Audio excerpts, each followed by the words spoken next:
kita sebagai Nahdliyin NU Underland kalangan bawah ini juga melihat ya bagaimana dinamika di PBNU sana. Ternyata semakin nampak ketidaksolidan, padahal narasi yang sering dibangun adalah konsolidasi dan seterusnya itu. Nah, kira-kira sebenarnya ini dari mana mula-mula gong yang sekarang terjadi itu kan mesti ada percikan-percikan sebelumnya. Nah, ini kesalahan dia adalah ketika menyusun pengurusan. Dia kan dari awal punya tagline-nya bahwa PBNU itu adalah organisasi keislaman yang terbebas dari politik. Ya. Sehingga dia mencoba ingin membersihkan NU dari unsur-unsur atau anasir politik-politik khususnya pada PKB. Itu awal banget itu. Iya, awalnya. Apa sih walaupun mantan ini jubirnya Gus Dur mau mengangkat organisasi sebesar PBNU sendirian, tangan sendirian nggak kuat. Guys, saya Tagel Sirot aja nggak pernah tangan sendirian di surat. Sampai muktamar yang katanya ada tim panitia dari Rois Am sendiri segala macam tetap tanda tangan berempat. Sampai jadwal muktamar yang dimundur-mundurin tetap beliau ngalah, masih bareng sama tanda tangan 4 orang, nggak pernah ada sendirian satu sendiri. Masih mau ya gimana caranya, apakah ngalah, apakah bersama-sama, tetap itu 4 orang. Berarti kan marwah organisasi ini di atas segalanya. Di atas segalanya. Apapun terjadi di dalam, ya kita harus tanda tangan tuh nggak boleh keluar satu sendiri, tuh nggak boleh.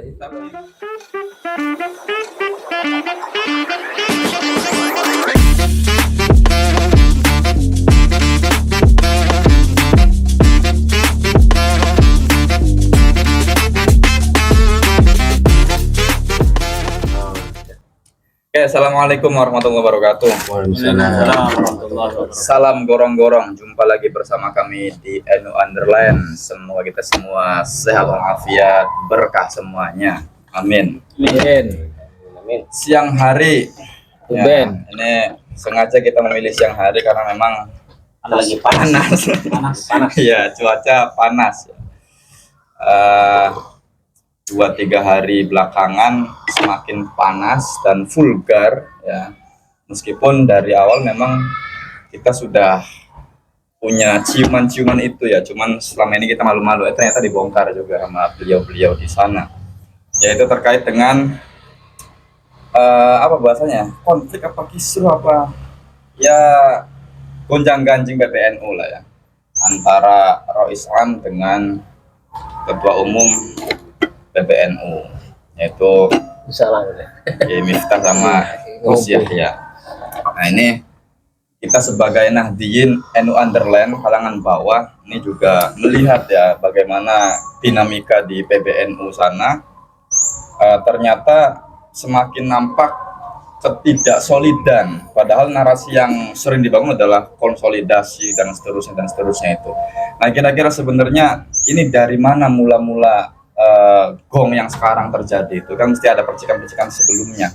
Nah, ini sama beliau-beliau yang barangkali punya kabar langit dan dalam itu. Terakhir adalah info terkait hasil rapat harian Suriah yang menuntut Ketua Umum PBNU untuk mundur dari jabatannya. Nah, ini kan keras sekali ya. Kira mungkin dari ulama sepuh ya, ini mungkin di forum ini beliaulah Suriahnya gitu. Jadi menurut jenengan gimana ini kondisi NU seperti ini dari awal bermula dari apa gitu? Kenapa sampai bergejolak keras seperti ini? Ya, kalau kita lihat ya, saya pernah merasakan bagaimana waktu era Gus Dur gitu kan, berkonflik dengan ulama sepuh. Ya. Tapi beda era ya. Artinya ini bukan hal baru ya? Bukan hal baru, kalau konflik itu bukan hal baru. Sudah terbiasa gitu. Cuman dengan acak adanya muncul polemik masalah Rois Suriah, habis itu mau melengsengkan tanfid, itu ya baru. Kalau memang ya terjadi itu baru. Gitu. Nah, dulu itu kalau seumpama ada konflik itu sangat biasa. Memang tataran atas. Biasalah, cuman beda kepentingannya. Maka kalau untuk sekarang ini Ini kepentingan apa? Sedangkan waktu awal-awal itu pengen konsolidasi segala macam, Iya. menghidupkan Gus Dur. Itu yang menjadi ironi itu. Yang menjadi Iya. ironi itu. Tapi dulu era Idham Khalid bukan beliau di ini ya, sama juga kayak gini apa? Ya, tapi dalam satu kesatuan, satu rasa bahwa era itu adalah kita di luar kekuasaan, tidak pernah ada, tidak ada apa namanya, tidak ada yang masuk struktur pemerintahan. Sedangkan sekarang orang NU-nya sendiri yang notabene-nya dalam pengurus masuk di struktur pemerintahan. Jadi ibaratnya dulu itu ulama-ulamanya konflik itu cenderung di dalam. Dan sekarang karena sudah ada yang masuk ke lingkaran kekuasaan, itu akhirnya bumbunya banyak gitu. Ya. Kalau dulu kan hanya nuansa NU saja.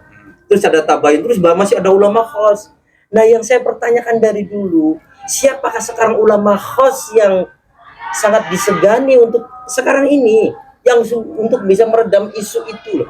Konflik ini yang bisa meredam siapa? Ya, berarti artinya percikan-percikan yang sudah berlangsung di PBNU tidak mampu diredam karena Nah, tidak ada sosok yang disegani gitu ya. Nah, butuh sosok yang meredam itu. Gus Dur aja, sekelas Gus Dur aja yang kekuatannya luar biasa.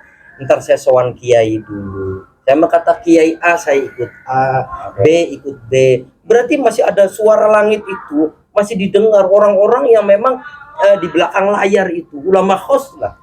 Itu sekarang seperti bermain sendiri, seperti ego-egoan gitu. Ya. Sebenarnya posisi Rois Am dengan Ketum ini gimana relasinya? Kan mungkin barangkali nantiin bahwa ini kan kurang paham juga gitu. Yang saya cium itu memang nggak tahu betul atau tidak. Ada orang yang di dalamnya bahwasanya ini konflik sebenarnya ranah pribadi, justru imbasnya pada organisasi, gitu loh. Imbasnya ke organisasi. Kelihatan nggak ya?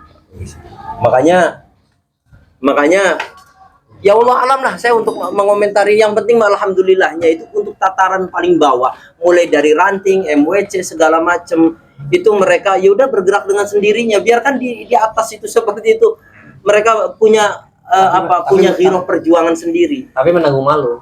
Kalau Semuanya. ya kalau semua malu karena sudah terekspos sedemikian rupa. Rumahnya diobrak-abrik. Iya. Itu Ini kan konflik rumah tangga yang kemudian Iya. Di up media. luar biasa ya. Kita juga ikut up. Tinggal kita posisi di dalam rumah yang sama, ikut mengobrak-abrik atau ikut menjadi bagian yang merapikan. Ya, Merapikan ya oke. Kalau kita mau merapikan berarti kan kita harus menginventaris dulu nih. tuh permasalahannya. Wah, ya sekali. Percikannya. Nah, ini makanya kalau kita coba track, inventarisir nih konfliknya sebenarnya percikannya dari mana gitu. Apakah sejak dari muktamar memang sudah kecium, apa sejak adiknya itu gitu, yang menak gitu loh, kan ada juga yang ke situ. Nah, menurut jenengan ini pemerhati NU yang sangat kritis, Ya, mantan pengurus. kita melihat NU kalau di era-era sebelumnya, kenapa NU begitu dominan atau begitu terlihat perjuangannya terhadap rakyat bawah? Ya, Karena ada pertentangan dengan negara.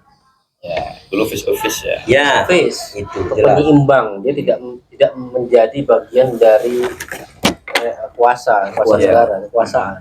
Makanya miskin. Banyak miskin. Tapi dari miskin itu berjuang terus. Berjuang terus sampai sekarang. Tapi sekarang masuk elit juga tetap Berjuang. berjuang terus. Butuh tambang lagi.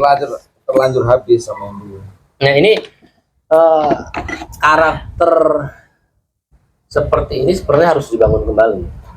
Miskin maksudnya. Harus dibangun kembali bahwa NU sebagai organisasi Islam besar, sebagai penyeimbang negara, kita pengkritik nomor satu terhadap negara. Terus kita NU harus mulai memikirkan warganya di bawah, bukan lagi membahas isu-isu nasional internasional yang ujungnya entah kemana lah itu ya.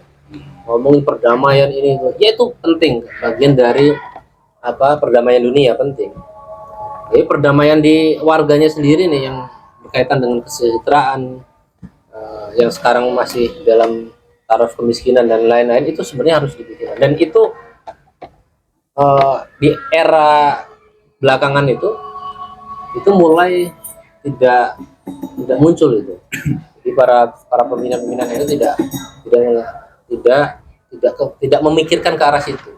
Iya, iya. Nah, tentu dari persoalan ini untuk menyelamatkan muruah NU, ya kita sebagai warga Nahdlin harus solid, ya, harus mengembalikan marwah NU ini secara bersama-sama. Oke, oke. Yang ribut-ribut ya Biarkan. kita doakan segera selesai lah. Kalau suruh turun semua itu. Nanti yang muda-muda ganti ketua ranting aja lah jadi ketua PBNU. Ranting apa daun apa dahan? Ya, yang jelas-jelas ngurus umat itu ranting-ranting ya. Iya, iya. Ganti aja. Oke, oke. Enggak, artinya apa namanya? Gus Yahya sejak jadi ketum itu kan visi misinya lumayan meyakinkan, maksudnya ya semua orang visi misinya mesti meyakinkan ya. Dan bahkan tagar menghidupkan Gus Dur dan seterusnya itu kan bayangannya kayak tadi, Gus Dur kan turun ke bawah gitu ya. Ternyata mungkin menurut jenengan pemimpinan Gus Yahya ini jarang turun ke bawah gitu ya. Terlalu memikirkan. Ya, kalau saya melihat terlalu banyak narasi-narasi besar. Ini narasinya bagus, dibangunlah perdamaian ini dan lain-lain narasi. Banyak narasi-narasi yang dibangun sejak Gus Yahya memimpin NU PBNU. Tapi tidak ada satupun kebijakan, misalkan PKH apa tuh, keluarga maslahat itu juga nggak terrealisasi. Iya. Kalau itu terrealisasi bagus sekali itu. Bisa maslahat ke bawah itu. Tapi memang ya itu hanya program-program narasi-narasi besar yang tidak nyampe ke bawah. Iya. Kemarin ada risalah hasil rapat harian Syuriah PBNU yang isinya adalah ada beberapa poin di dalamnya, itu terkait dengan mendatangkan, ketum ini kan mendatangkan salah satu narasumber di AKN NU yang ternyata terafiliasi dengan Zionis gitu ya. Yang kedua adalah ada dugaan tentang keuangan yang ini katanya di situ bisa mencederai marwah organisasi ya. Dan terakhir adalah menuntut ketum untuk mundur. Nah ini sebenarnya kalau kita petakan satu-satu, Gus Yahya mengundang narasumber untuk kegiatan nasional itu kan mestinya nggak sembarangan ya. Dan ternyata terafiliasi dengan Zionis, dia mengatakan tidak tahu. Nah ini menurut pembacaan kita nih ya, apakah memang itu disengaja atau benar adanya kata ketum tidak sengaja? Karena kan memang Gus Yahya dekat dengan mereka. Iya, itu saya tahu di dapur tadi. Iya. Nah, masalahnya begini, era Gus Dur, kenapa dulu waktu memunculkan isu pengen membuka hubungan diplomatik dengan Yahudi? Iya. Itu Gus Dur punya tujuan, Amerika itu isinya adalah orang Yahudi. Dan Gus Dur ketika membuka diplomatik bahwasanya, oh Gus Dur kayaknya masih melihat kita. Terus Gus Dur keliling ke beberapa negara, tujuannya kan biar tidak ada disintegrasi waktu itu. Ya, karena Gus Dur loh ya. Gus Dur paham masyarakat Indonesia nggak akan mau. Gus Dur sangat paham itu. Akhirnya Gus Dur, kita bukan mau membuka hubungan diplomatik itu dari pihak orang Zionis. Oh berarti Gus Dur sebenarnya pengen baik sama kita. Dan kecenderungan era itu Amerika sangat mau turut campur untuk disintegrasi bangsa itu. Makanya Gus Dur keliling itu biar negara itu yang tadinya itu mau tercerai-berai oleh kekuatan dari beberapa negara itu akhirnya meredam itu. Nah, bukan pengen membuka hubungan diplomatik, tapi sadar bahwasanya kekuatan petanya itu Amerika masih sangat kuat dan di belakangnya itu banyak Zionis. Amerika itu dibalik ketiak ya Yahudi Zionis gitu kan. Nah, siapa tahu Gus Yahya ketika mengambil tokoh dari Zionis sono itu melihat bahwasanya oh ada strategi apa gitu. Artinya coba cara-cara kepemimpinan ala orang Yahudi kan selama ini orang Yahudi apa sih negara mana sih yang tidak yang lepas dari Yahudi kontrol Yahudi. Makanya sebenarnya bukannya kita itu pengen menjadi orang Yahudi, tapi tujuannya bagaimana keilmuan mereka bisa kita ambil tentang kepemimpinan. Walaupun sebenarnya Yahudi kekuatannya adalah di lobi-lobi itu. Itu kan kondisi peta era Gus Dur ya. Era Gus Dur. Maksudnya sekarang masih sama apa enggak? Kalau sekarang beda, karena apa? Sekarang masalahnya Israel dengan Palestina, peta dunianya seluruh negara hampir membenci Israel, dan orang Indonesia sendiri banyak sekali yang membenci Israel. Gitu. Dan Gus Dur beda. Iya ya. Sosok Gus Yahya itu punya instrumen yang sama nggak dengan Gus Dur? Mungkin waktu yang belum tepat. Walaupun sebenarnya kalau melihat dari keinginan Gus Yahya, walaupun katanya saya nggak tahu, itu kalau keilmuan ambil saja, gitu kan, dari manapun ilmu nggak masalah. Caranya kan emang apa? Beliau ke Israel untuk bicara soal Palestina ngomongnya. Beberapa kali di wawancara kan. Sebelum jadi ketua PBNU, Iya, alasannya. 2018 beliau ke Israel Informasi alasannya. bicara soal Palestina, seolah-olah berunding terkait sikap Indonesia terhadap Palestina dan Israel kan. Ya. Nilai posisinya Indonesia udah beda tadi maksud dan tujuan dengan Gus Dur tadi. Yang Gus Dur saya tahu, saya yakin Gus Dur tahu orang Israel tuh udah bisa diajak untuk diplomasi. Ya. Karena sejarah Islam saja zaman Nabi berapa kali orang Islam dikhianati oleh orang Yahudi Madinah. Sampai sekarang. Ya kan, ini ngomong sejarah zaman dulu, berarti kan sudah dari zaman Kakek buyutnya. kakek buyut. Memang sejarah kita akan dikhianati oleh orang Yahudi. Gus Dur tahu itu, saya yakin paham dan mengerti itu. Iya. Ketika ke sana bukan untuk diplomasi soal Palestina, bukan, memang tadi yang dikatakan Pak Kiai ini yang sangat dekat dengan Gus Dur. Emang untuk mencari jaringan di luar ini yang terkait dengan Israel.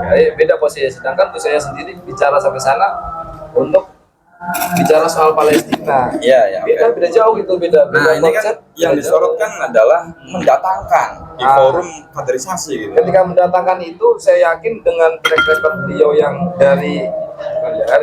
yang bolak-balik Israel, Yerusalem, Israel, saya yakin ya kenal Iya. dan tahu. Tahu lah. Paham betul. Tapi kan balik lagi di kaderisasi yang tadi beliau katakan, ini soal ilmunya yang diambil, tapi emang waktunya saja yang tidak tepat, karena ini kan organisasi kaderisasi ya. Iya. Itu pengadaran resmi ya, PBNU, pengadaran resmi PBNU.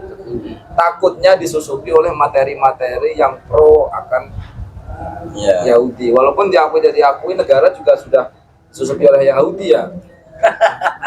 Karena dibalik banyak lah pokoknya. Banyak kalau negara banyak. Iya, banyak lah ini. Semua kita tanya jenderal-jenderal lah yang tahu. Iya.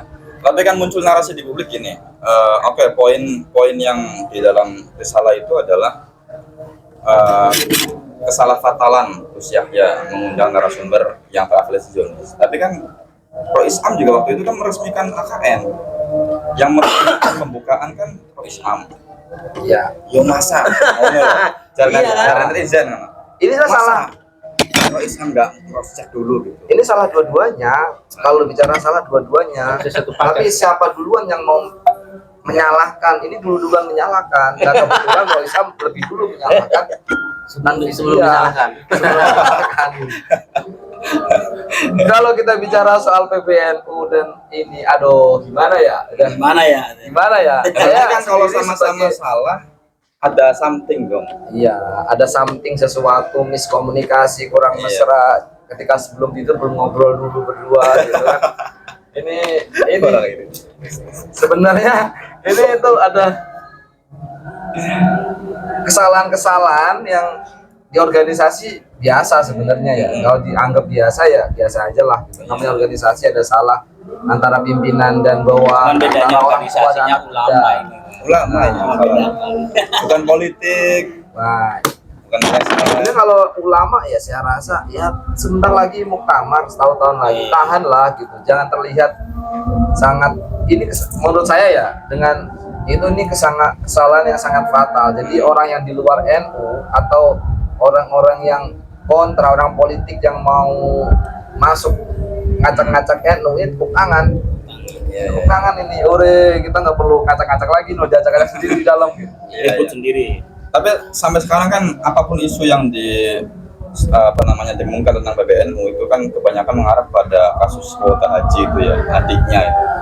Nah sebenarnya kan sampai sekarang belum terbukti juga gitu. Iya. Ya kan brengsek ya. Mendingan aja KPK di ini. Sebenarnya ini KPK juga brengsek kok. Bermain ya. Main karena masa tersangka gak disebut-sebutin, tersangka A, B, C gitu kelar, kemudian Gus Yakut tersangka. Nggak ada sampai sekarang. Nggak ada sama sekali. Tapi dengan narasi ngambang bahwa ini uang masuk ke PBNU. Nah, itu narasi bahayanya di situ tuh. Iya. Uang masuk ke PBNU loh. Kalau belum ada bukti. Kalau iya benar, alhamdulillah. Kalau enggak, Naudzubillah. lagi gimana? Udah dituduh dengan tuduhan segitu banyak. Kalau enggak kan ngeri. Kalau ngomong iya ya silakan dibicarakan. Iya, tinggal ditangkap orang-orangnya siapa, tinggal diambilin, comot-comotin, clear kan. KPK punya instrumen itu. Ini kenapa sengaja ditanggung sekali? Walaupun Gus Yahya secara narasi-narasi yang beredar atau bukti-bukti, Gus Yakut mungkin ya berapa persen mengarah ke dia masuk, tapi kalau belum tentu, masih ada kemungkinan yang banyak gitu.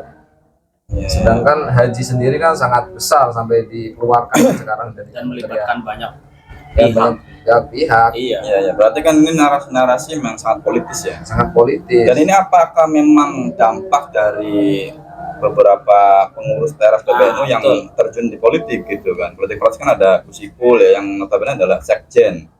Nah, saya mau masuk situ tuh. Ya, dan ada Nusron Wahid juga yang dulu sebagai salah satu ketua dan direposisi gitu. Artinya ada narasi dendam pribadi juga, gitu kan? Artinya gimana, ada intervensi politik seperti apa sih gitu? Kalau menurut saya gini, ketua umum PBNU kita itu dari awal sebetulnya salah langkah. Salah langkah. Iya, salah langkahnya kenapa? Karena Nyalon ketua PBNU. itu yang pertama. Kalau memang dia merasa nggak sanggup, kenapa nyalon? Salah tuh. Yang kedua itu kesalahan dia adalah ketika menyusun pengurusan. Dia kan dari awal punya tagline-nya bahwa PBNU itu adalah organisasi keislaman yang terbebas dari politik. Ya. Sehingga dia mencoba ingin membersihkan NU dari unsur-unsur atau anasir politik-politik khususnya pada PKB. Itu awal banget itu. Ya, Awalnya. awalnya. Ya, oke. Tapi sayangnya, kesalahan beliau itu, sayangnya akhirnya beliau membuka pintu untuk para politisi-politisi di luar PKB masuk ke dalamnya. Ya, Golkar, PDI dan sebagainya. Iya. Kita paham bagaimana cara berpikir politisi. Nah, akhirnya baru berjalan berapa bulan, mulailah permasalahan itu ada. Dan beliau bukan hanya memasukkan politisi, pengusaha yang ibaratnya tidak tahu NU, baru dinaturalisasi sebagai NU, dimasukkan sebagai pengurus-pengurus inti. Ya. Mu'alaf, pengusaha, terus yang tidak tahu NU dimasukkan sebagai naturalisasi. pengurus. Iya, naturalisasi. Anggapnya mereka bisa membantu secara finansial. Nah, akhirnya dari situ kesalahan itu membuat NU itu mulai kelihatan permasalahannya. Baru 6 bulan bendahara umum sudah mulai Iya, masalah. Mami. Sido, ya, Mami. satu yang pertama. Terus yang kedua, mereka politisi yang menjabat sebagai pengurus NU tentu kan ada kepentingan.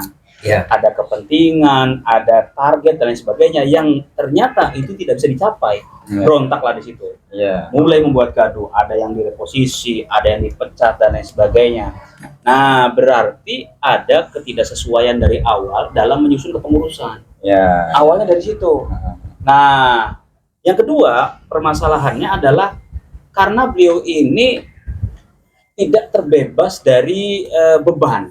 Ya. Ada beban yang melingkupnya. Beliau itu terkungkung dalam satu kuasa sehingga tidak bisa bergerak luas.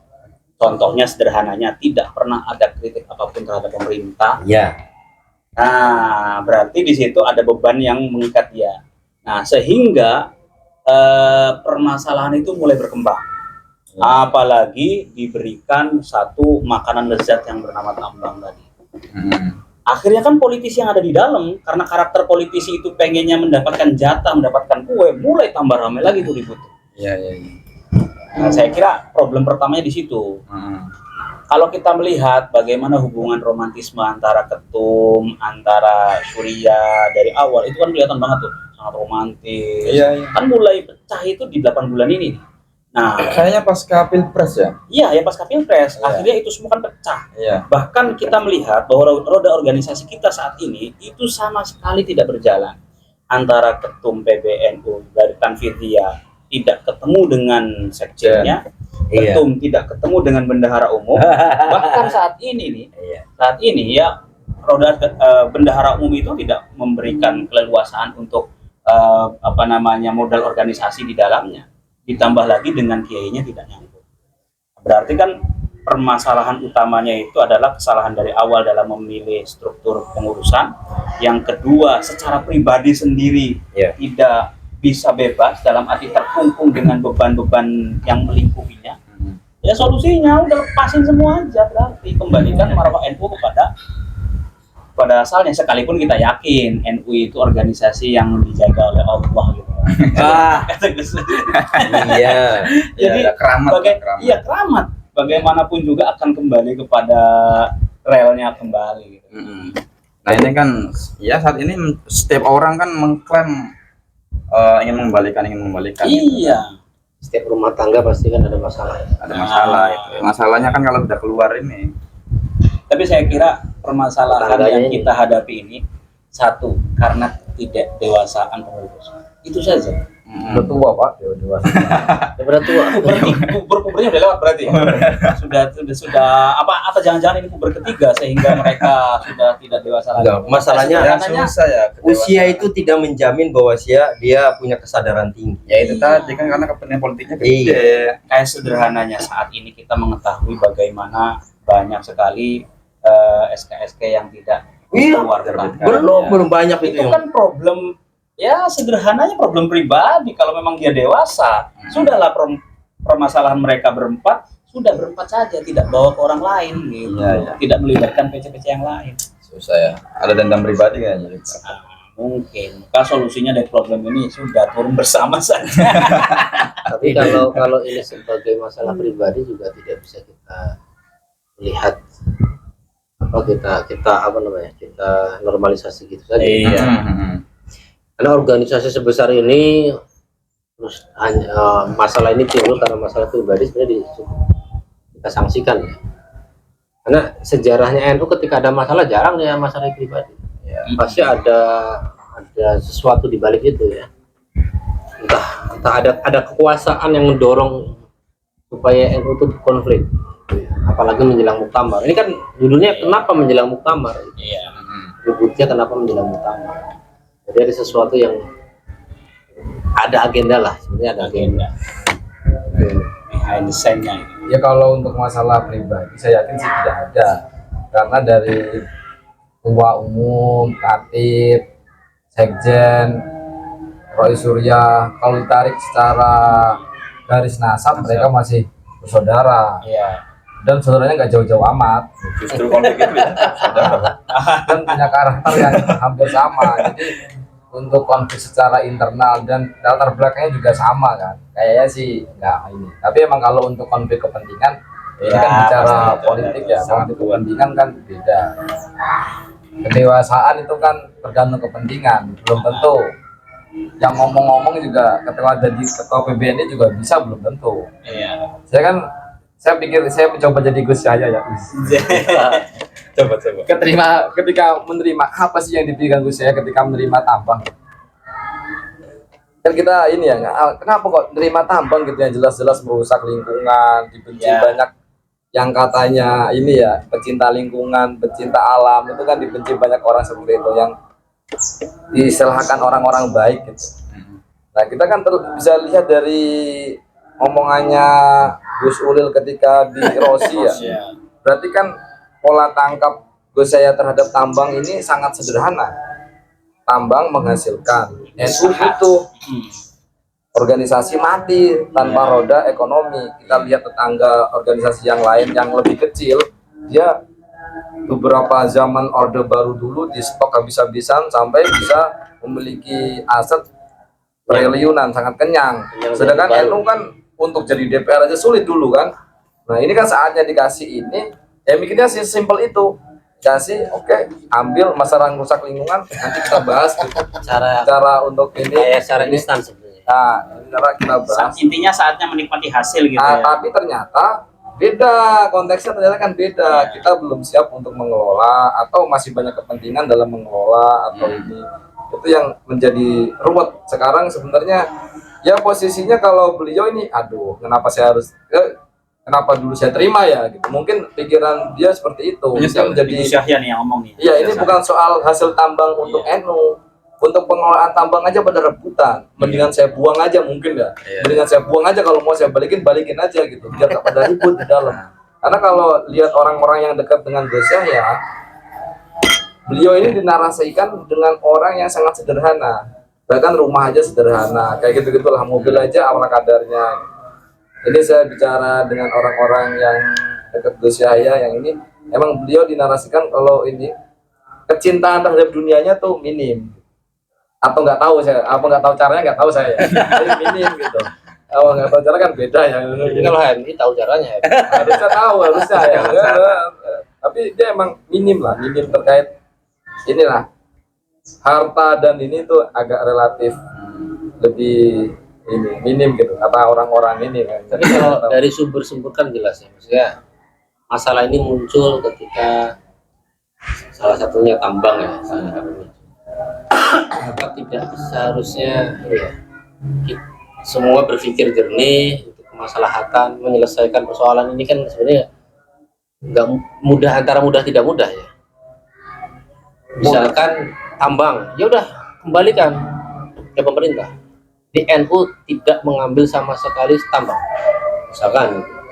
Kalau tidak ada kepentingan, Iya, Ya itu di problemnya tuh di dalam. makanya dia ini kalau menurut saya pusing, beliau ini pusing sebenarnya sampai tanda tangannya sendirian ngajak-ngajak sekjen. Iya. Apa nggak mau, apa nggak ngajak. Ya sebagai Rois Surya juga harus ini kan Datang juga ke sana ya. Iya. Sebagai Rois kan harus bertanggung jawab. Beliau juga pusing ini posisinya karena ada dorongan segala macam lah terkait tambang dan lain-lain itu. Ya mungkin sebenarnya kalau timnya beliau masih kompak sebenarnya bisa diselesaikan, tapi masalahnya sudah Asal terbentuk asal kepentingan itu. Kepentingannya nggak bisa lepas. Nah, kepentingan nggak bisa lepas karena faktor politik itu tadi, politik di negara ini posisinya. Karena kita tahu sendiri kekompakan tim Gus Yahya ketika Muktamar Lampung itu sangat luar biasa, digawangi oleh Gus Ipul sama Nusron. Dua orang ini, wah, dia dikomandoi oleh ini siapa? Sekarang Rois Am. Secara tidak langsung digawangi oleh Rois Am. Nah ya. Dan PKB aja sampai ketarik kan ini ke posisinya, walaupun terakhir dianggap nggak benar. Jadi itu kan sangat kompak gitu, sangat kompak. Ya. Ketika kekompakan itu bisa dihadirkan di kepengurusan harian, saya yakin selesai. Kecerdasan Nusron di atas rata-rata. Gaya politik Gus Ipul juga udah berpuluhan tahun jadi ketua Ansor, ketua ini. Kalau semuanya berpikir ini mah aman. Nah, masalahnya kan nggak masalah lah sosok Gus Yahya kayak seperti apa, nggak masalah selama roda organisasi ini masih berjalan Minimal sampai kamar gitu ya. cuma saya mau tamat, jangan seperti ini. Sebenarnya harapan saya sih gak ada muktamar luar biasa, tidak ada percepatan muktamar, karena ini sebagai noda lah, kalau mau itu noda organisasi Sudah terlanjur ya dibetah-betahin gitu loh, 5 tahun dibetah-betahin. Jadi ini ya harus ditanggung jawab. Gus Yahya sekarang harus tanggung jawab ya. Gus Ipul juga harus tanggung jawab. Beliau yang jadiin Gus Yahya loh. Nusron juga harus tanggung jawab. Beliau yang jadiin Gus Yahya. Nah itu pertanyaannya Ya kan adalah itu kan karena kedewasaannya itu, karena ketidakdewasaannya Jadi sehingga bisa semuanya langsung dialihkan ke Gus Yahya semua. Gara-gara situ Zionis masuk, gara-gara situ tambang masuk, nggak bisa. Gara-gara situ rebutan semua nggak bisa. Yang jadiin Gus Yahya itu ya Gus Ipul, Nusron, Miftah dan tim-timnya. Mungkin Jokowi ikut, mungkin ya katanya mungkin Jokowi ikut. Nusron kan dipecat loh. Itu harus gimana caranya? Ya harus diselesaikan. Berani berani memulai harus selesaikan sampai akhir. Kuncinya Kalau Legowo berarti. Oke. Gus Yahya sendiri yang gak bakalan kuat. Gus Yahya siapa sih, walaupun mantan ini jubirnya Gus Dur mau mengangkat organisasi sebesar PBNU sendirian, tanda tangan sendirian, nggak kuat. Iya. Guys, saya Agil Sirot aja nggak pernah tanda tangan sendirian di surat, sampai muktamar yang katanya ada tim panitia dari Rois Am sendiri segala macam, tetap tanda tangan berempat.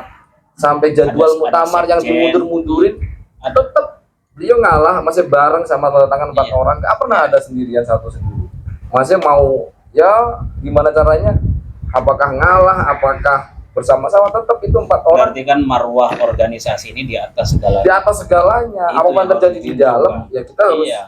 tanda tangan tuh nggak boleh keluar satu Iya. sendiri tuh nggak boleh. Tapi ngomong-ngomong tadi bahwa yang menjadikan ketum Gus Yahya adalah mereka berdua ya, terutama ya Gus Ipul sama Nusron. Itu kenapa kemudian renggang sedemikian rupa gitu? Ini kan yang belum disinggung. Pertanyaan atasnya begitu. Nusron dipecat sejak. Iya, karena dia terlibat di dalam politik praktis ya. Gitu. Iya. Nah kalau Gus Ipul kan ya Udah siapa sih dapat nggak jatah. tahu gitu. Udah dapat jatah. Mensos. Sudah nggak penting Gus Yahya, dia udah Oh begitu. Udah asik di dunianya. Mensos ya. Udah asik. Tapi emang mentalnya politisi ya.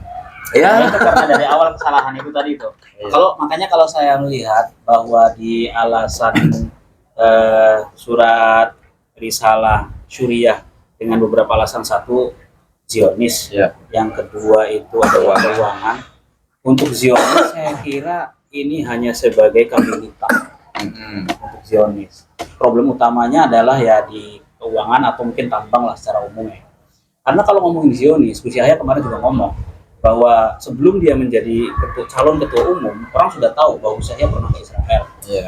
Gus Yahya punya jalinan kedekatan dengan Israel. Dan bahkan di akhir-akhir, Rois Am itu mengetahui sendiri bahwa Gus Yahya itu berangkat ke Israel mengatasnamakan PBNU. Dan itu diam saja. Dalam arti untuk alasan sebagai Zionis ini sehingga membuat nama NU buruk atau sebagainya, itu saya kira hanya kambing hitam. Berarti intinya ada kepentingan politik yang sangat besar dalam perebutan kue tambang ini. Mungkin dari situ problem Dari situ. utamanya. Ya, mirisnya kan maksudnya sosok Rois Am gitu lah. Iya. Kalau Rois Am kok Saya malah terjun di Saya kira gelanggang bukan. konflik gitu. Rois Am itu kan tidak hanya Rois Am secara individu ya. Kita melihat mungkin ada orang yang di belakang beliau yang mencoba memanfaatkan posisi beliau sebagai Rois Am. Ada kepentingan yang dituju juga. Ya, Saya ya. melihat di situ. Nah, terkait tuntutan mundur itu kan Gus Yahya akhirnya memberi pernyataan bahwa beliau nggak akan pernah mundur ya, karena ya tadi seperti dikatakan beliau, ya dia akan menjalankan mandat muktamar selama 5 tahun. Gitu ya. Tapi andaikan kemudian kan tuntutannya kan mengundurkan diri atau Dikasih waktu 3 hari lah. dipecat gitu ya. Andaikan memang kemudian muncul pengunduran paksa gitu, apa yang kira-kira akan terjadi? Apakah wakilnya yang maju atau Ada beberapa nama yang sudah nongol, kayak Zulfa, Mustafa, terus ada Miftah Fakih ya. Ada siapa lagi? Itu karena sama Miftahul Akhir aja. Iya, makanya ada itu kacau-kacau pada Tapi kalau bercandaan. sampai ini terjadi ya, PLT itu atau Iya. kubu itu terjadi, ada 2 kubu. Itu jadi catatan hitam tuh. Betul. Dan itu sangat memalukan. tetapi secara- dulu pernah terjadi kan dualisme di NU itu. Itu beda.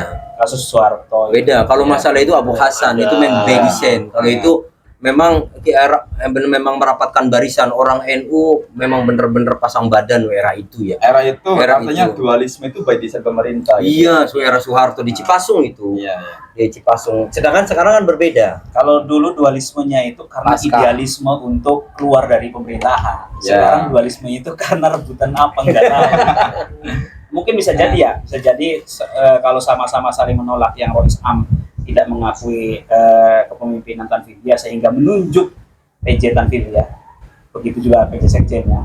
Terus yang Tanfidia menunjuk PJ Rois Am dan PJ Katib. Nah, itu Iya, iya, iya. kalau egonya masih kalau egonya masih Heeh. masih Tapi ya kuat. lucu kalau Ya, jelas Rois lucu. M nunjuk PJ tanpa dia masuk akal. Iya. Tapi kalau tanpa dia nunjuk Nunjuk Rois Am, Mungkin saja karena Tanfidia sendiri nggak mau mundur ketika diperintah Rois Am. tapi kan lucu Rois Am Lucu. pernah dipilih sama Yang di atas ke Nah, bawah. iya. Ya memang lagi lucu-lucunya.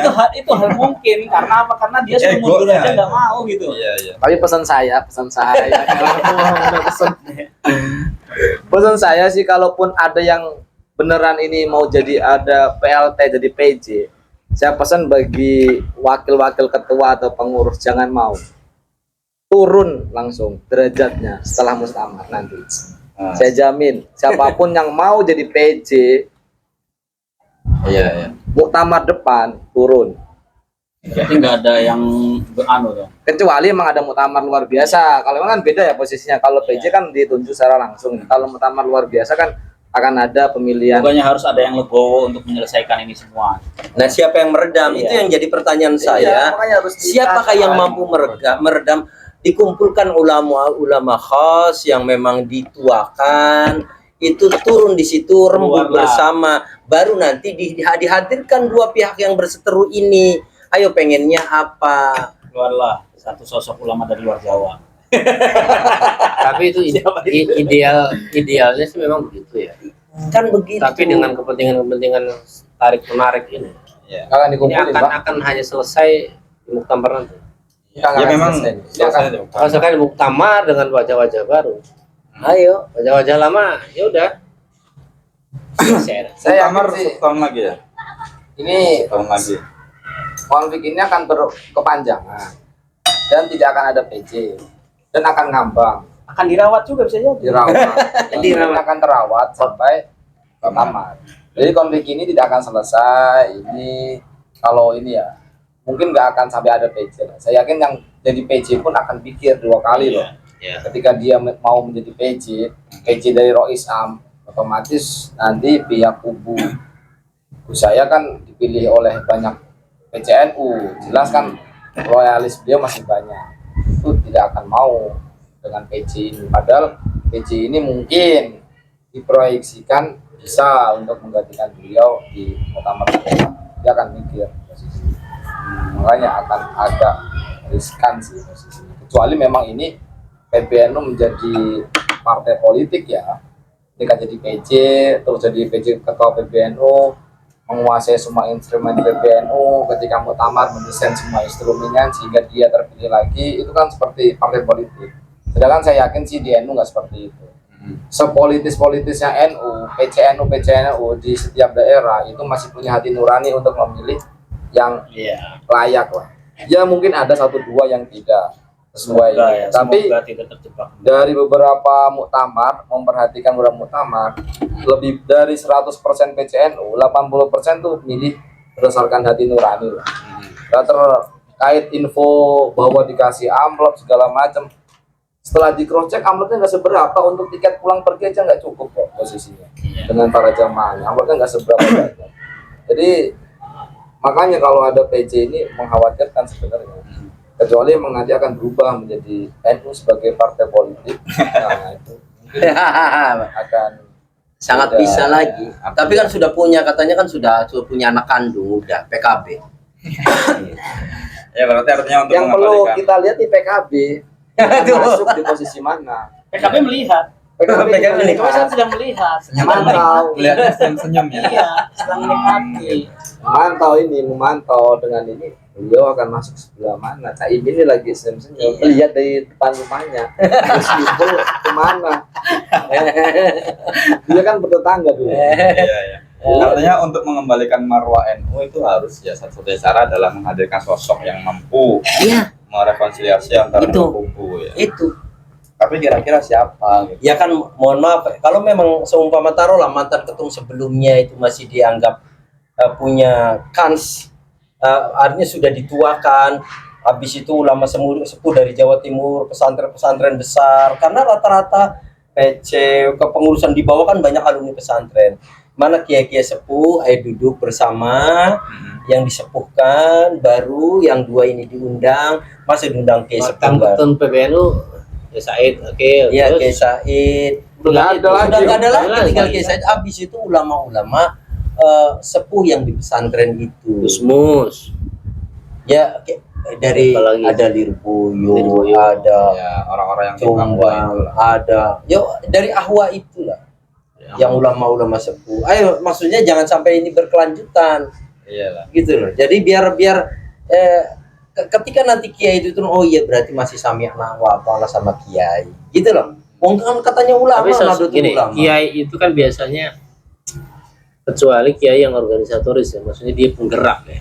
Tapi ada kiai yang memang kan bukan penggerak, dia bisa Mari masukkan aja. memberi masukan saja gitu, yang sabar, yang apalah itu ya, dan lain-lain. Iya. Tapi perlu ada memang kiai khos yang menggerakkan, dia bergerak, Ya, dia strategis lah ya. yang mampu mengumpulkan ahwa-ahwa ini. Nah itu dia. Ya kita tunggu saja lah nanti. Mudah-mudahan Intinya warga NU sebenarnya berharap konflik ini selesai Ya. dengan adem ayem, Ya. tanpa ada muktamar luar biasa, tanpa ada ketua PJ. PJ, ketua umum PJ Surya, maunya selesai dengan clear seperti itu. andaikan ada PJ saya lucu. PJ.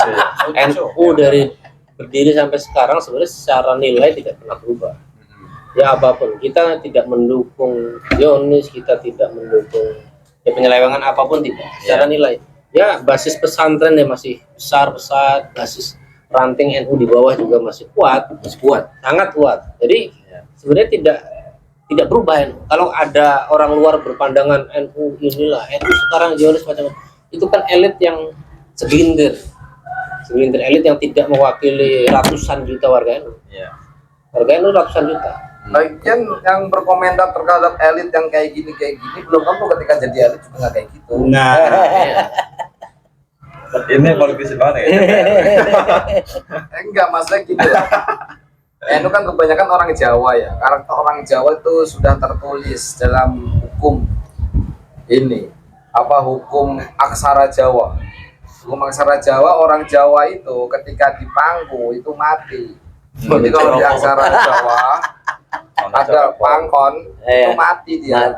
Mati akan ngikut apa yang memangku dia, akan ngikut siapa yang memberikan. Dari zaman penjajahan kan yang rusak juga Yang di Pangkon. yang jadi pejabat-pejabat Jawa kan, Iya. jadi bupati-bupati. Tapi ketika dipepet dia akan hidup. Ketika dipepet tuh apa? Dikasih ini, itu dikecek akan hidup, akan kreatif, akan melawan, akan hidup. Itu udah standar.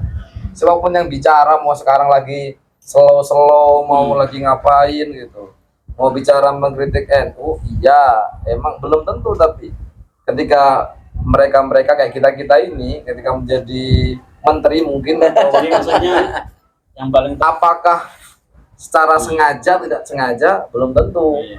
tidak akan menyelewengkan dana negara. Jadi yang paling tepat ketua BPN orang luar Jawa ta. Ya, mungkin. Maksudnya ke situ ya. Ngomongin orang Jawa. Ini bukan masalah Jawa itu, kebetulan sekarang kan pejabatnya kebanyakan ini Ya. orang Jawa itu karakternya seperti itu. Ya Walaupun berarti nggak harus semua, ganti ya. walaupun nggak semua ya, tapi itu udah dikasih kode dengan sesepuh kejawen kita.